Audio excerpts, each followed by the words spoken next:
Jadi hari ini kita nak bersama dengan seorang sukarelawan yang ingin membantu meringankan beban frontliners yang lain. Dan beliau ni punya cabaran tertentu juga sebagai sukarelawan. Di talian video sekarang ialah Asmah Kadir. Hello, Assalamualaikum. Waalaikumsalam. Oh, apa khabar? Baik, Alhamdulillah. Okey, ni nampak macam suasana kesukarelawanan di situ. Di mana ni, di Tawau ni? Sekarang saya berada di Pejabat Kesihatan Tawau bersama dengan tim frontliner yang sedang bertugas, yang sedang ready lah untuk berada di kawasan tempat kami akan buat saringan nanti. Ya, Alhamdulillah. Berapa ramai dalam kalangan anda yang bertugas pada pagi ni? Sekarang ni dalam 20 lebih lah. Dan semuanya adalah pegawai perubatan dari pelbagai daerah. Ada di sini pun kita ada tim mobilisasi daripada Kelantan, Perak dan Sarawak. Okey, mari dah sampai ke sana untuk menjalankan tugas. Baik, Cik Asmah pegawai perubatan ke ataupun bukan sebenarnya? Bukan, saya sebenarnya seorang perunding unit amanah di Public Mutual. Okey, baiklah. Bagaimana terpanggil untuk turut serta terbabit dalam kerja ini yang cukup mencabar dan berisiko tinggi ni? Ulang, saya tidak jelas. Dia putus-putus tadi. Bagaimana terpanggil untuk menjadi sukarelawan dan menjalankan tugas yang cukup berisiko ini? Sebenarnya saya terlibat ni dengan Malaysia Agency Relief, MRA. MRA bekerjasama dengan KKM sebab KKM panggil MRA lah untuk bantu tim KKM sendiri dalam membuat saringan ni. So MRA sendiri yang panggil saya untuk join lah dalam buat saringan ni. Maknanya sebelum ni pun memang suka menjadi sukarelawan lah. Betul. Ya, okey. Saya difahamkan ataupun kami yang membaca perkongsian anda ni kata pernah di Hulu Kayu ketika meminta orang awam untuk buat ujian swab test ya? Betul. Kalau boleh kongsikan sikit pengalaman tu. Masa tu di satu tempat ni dia kurang orang sebenarnya. Okey. So bila kurang orang, kita cari inisiatif untuk kita panggil dan war-warkan lagi kepada penduduk.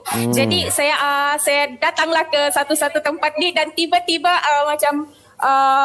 pakcik ni dia hulurkan kayu sebab dia orang macam marah lah sebab saya pakai PPE full masa tu datang ke rumah. Okay. Dan dorang takut sebenarnya sebab mungkin dorang fikir kita ni coronavirus. Jadi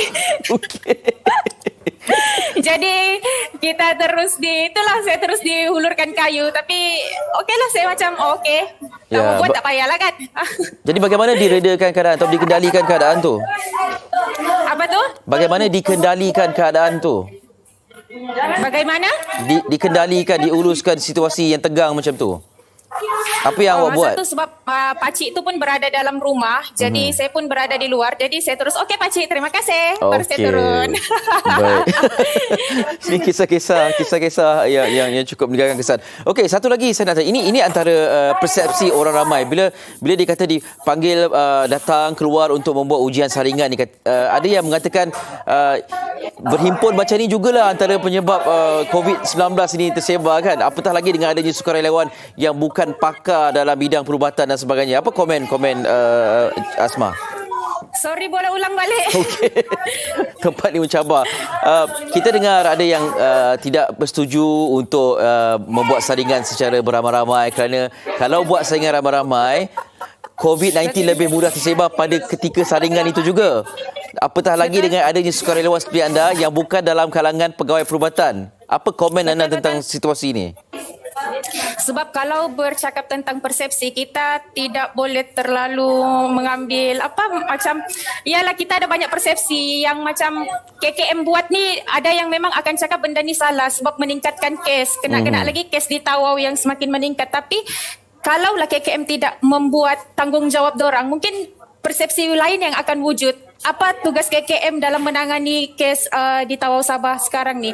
Jadi maksud dia macam sekurang-kurangnya KKM telah mencari jalan untuk mengurangkan kes atau mencari sesiapa yang positif dia berada di satu-satu kawasan. Sebab sebenarnya kes ni positif atau negatif ni sebenarnya kadang ada yang pesakit ni dorang tidak bergejala. Dan kebanyakan dalam yang kami saring ni pun ada yang dia tidak ada batuk, dia tidak ada demam, dia tidak ada gejala langsung. Ya. Tapi bila kita cek dia positif. Jadi benda-benda begitu sebenarnya yang kita mahukan, kita mau carilah orang-orang yang sebegitu. Sebab kalau orang-orang ni berleluasa atau dorang bebas, dorang akan membuat lebih banyak lagi atau lebih virus ni lebih merebak lah sebenarnya. Sebab tidak ditangani dengan secepatnya.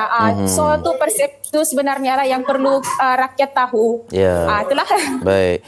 Keluarga tahu ya Asmah menjalankan kerja sukarelawan ni?